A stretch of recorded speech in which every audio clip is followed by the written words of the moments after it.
You have got to be quiet out here. Scary story. I don't usually talk about what happened that night, mostly because people look at me like I'm crazy when I do. But if you're reading this, maybe you've been out there too, past the edge of the marked trail, into that thicket of pines where the forest suddenly goes silent. We were 3 days into our hike through the Catskills when we found the old ranger station. It was barely visible through the trees, half sunk into the earth like it had been trying to disappear. Ivy strangled the windows, the roof sagged under the weight of decades. But no one's been out here in years, Jared said, snapping a picture with his phone. I wish he hadn't done that. We set up camp nearby. Not to close, none of us wanted to sleep inside that thing. There was something wrong about it. The silence around it felt thick, unnatural.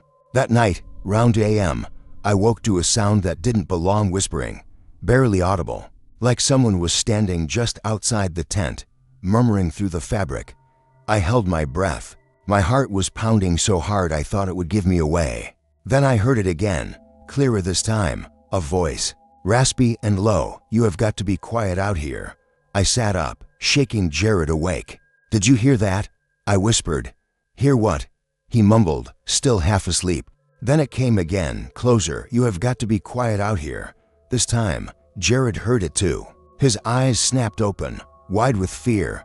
We unzipped the tent slowly. The forest was pitch black, our flashlight barely piercing the darkness. Nothing, no wind, no movement. That's when we saw the light inside the ranger station.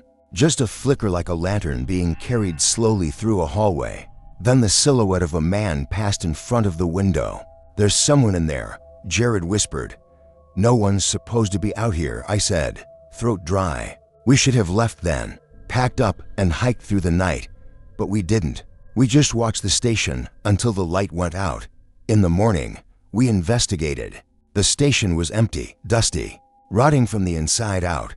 There were no footprints, no sign anyone had been there. Except for one thing, scratched into the wood of the front door, with something jagged and sharp, were the words, "You have got to be quiet out here."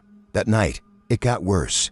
We heard movement around the camp, twigs snapping, slow footsteps circling us.